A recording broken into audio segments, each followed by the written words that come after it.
Sir, pag-usapan muna natin ito nga kasi kaka-announce lang 'no ng, Mm. yung spokesperson na pala nila 'no, si former Senator Laila de Lima, Michael, Mm, Anyway, mm. and she mentioned names who, will be their bets for the, senatorial elections. Medyo malayo-layo sila, sir, ngayon sa mga surveys, eh. How can they increase their chances kung ang gagamitin na lang batayan ay ang mga surveys na ito?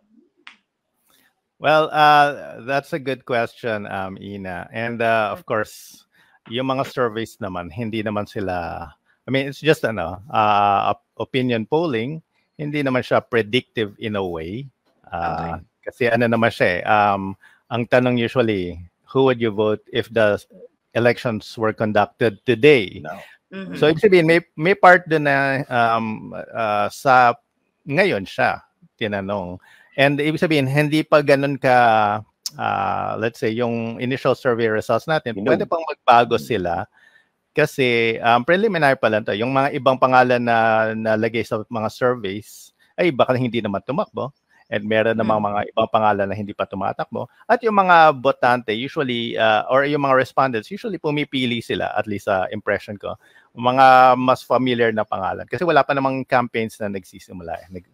So pag nagkaroon na ng campaign, pwedeng magbago-bago yung mga pangalan natin. Pero hindi naman ako political strategist tulad ni Professor Ranjit Rai, kunyari, or sina Richard Heydarian, kunyari.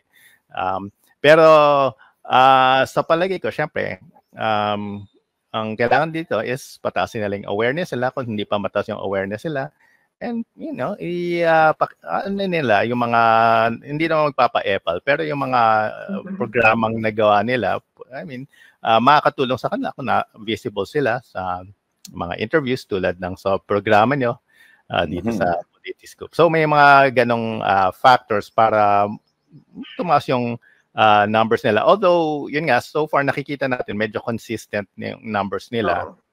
And even in the previous election, more or less medyo mga ganyan yung numbers nila. I mean, I'm not sure about si former Senator Kiko Pangilinan kasi he actually got decent numbers no sa vice presidential pero pag titingnan natin yung numbers niya sa vice presidential election, yung kung ilan yung nakuha niyang votes, pag i-translate natin yun sa senator, kulang pa yon. I mean, kung bilan natin lahat ng bumoto sa kanya, boboto siya for senator, kukulangin pa rin siya. Of course, iba naman yung senatorial race kasi 12 choices yung mga pipiliin mo.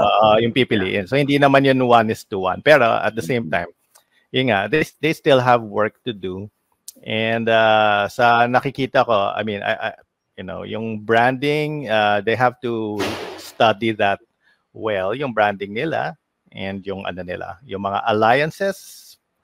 Pwede rin nilang pag-aralan yan, pag-isipan yan, yung mga alliances nila. Kasi ngayon, minsan, medyo titingnan natin, nagkakaroon ng shift sa mga alliances sa politics. Nobody can deny that.